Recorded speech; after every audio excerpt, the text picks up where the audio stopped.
kolegët që ndodhesh në terren? Po. Ervina të shoh në këtë moment, lutem më përshkruaj pak çfarë është duke ndodhur aktualisht në Gjirokastër. Atëherë, situata në qytetin e Gjirokastrës vazhdon të jetë kritika, ashtu siç duket edhe në pamje, rrjedhët e shiut kanë rinisur sërish me intensitet të lartë, ndërkohë që kemi problematika të shumta, uji ka vërshuar në rrugët e qytetit të Gjirokastrës, në lagjet e brendshme të qytetit, duke shkaktuar dëme të konsiderueshme në bizneset që operojnë pikërisht në bulevardin e lagjes 18 shtatori. Gjatë ditës së sotme në terren kemi pasur forcat e ushtrisë, të cilat kanë punuar për largimin e inerteve. Kemi dëmtimet e të gjitha automjeteve të cilat kanë qenë të parkuara. Por mos harrojmë të përmendim edhe panikun tek banorët. Është herë e parë në histori që Gjirokastra të përmbytet në këtë situatë si gjatë 24 orëve të fundit. Mjaftuan vetëm 2 orë shi me intensitet lartë për të sjellë këtë përmbytje. Aktualisht ndodhemi te ura e lumit, një pikë problematike në 20 vitet e fundit, atëherë kur kanë filluar edhe investimet në qytetin e Gjirokastrës, e cila është e përmbytur dhe është një pikë ku lidh rrugët nacionale Gjirokastër Tepelen apo edhe Gjirokastër Kakavije. Siç vjet edhe në pamje, makinat po kalojnë me vështirësi të madhe pikërisht në këtë segment rrugor.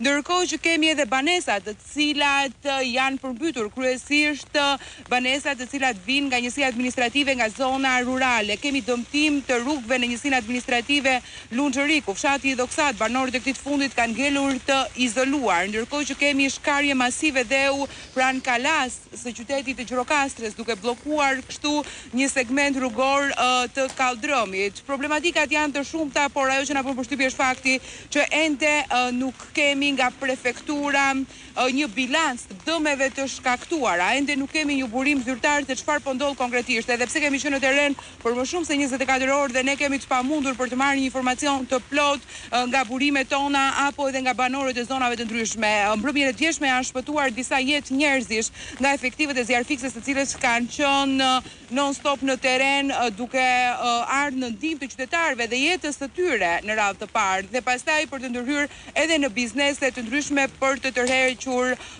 ujin i cili thuajse ka mbuluar pjesën më të madhe të bizneseve. Ndërkohë, nga ana tjetër, problematikat vazhdojnë edhe në rrugën nacionale Gjirokastër Tepelen për të gjithë drejtuesit e automjeteve të cilët kanë ndërmend të lëvizin të bëjnë kujdes, pasi ky aks rrugor gjatë gjithë ditës së sotme ka pasur shkarje masive të dheu dhe firmat punojnë me ngadalësi për sa i përket hapjes së rrugës. Aktualisht ky aks rrugor ka vetëm kalohet me një sens, por që rrezikshmëria është e madhe. Fatmirësisht deri në këtë moment nuk kemi pasur të lënduar nga këto shkarje masive dheu.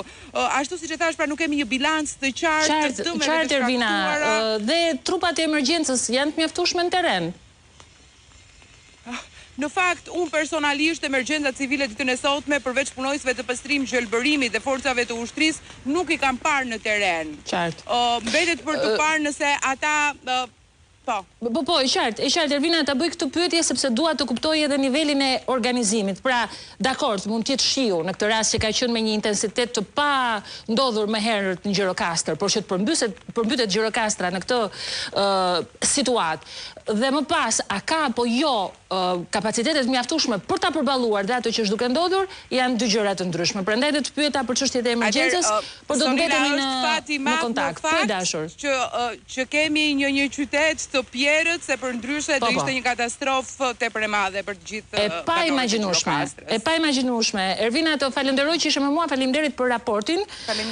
Me Dursin rikthehemi, Albana ndodhet në fakt në një familje me Shkuptova shtëpi të përmbytur.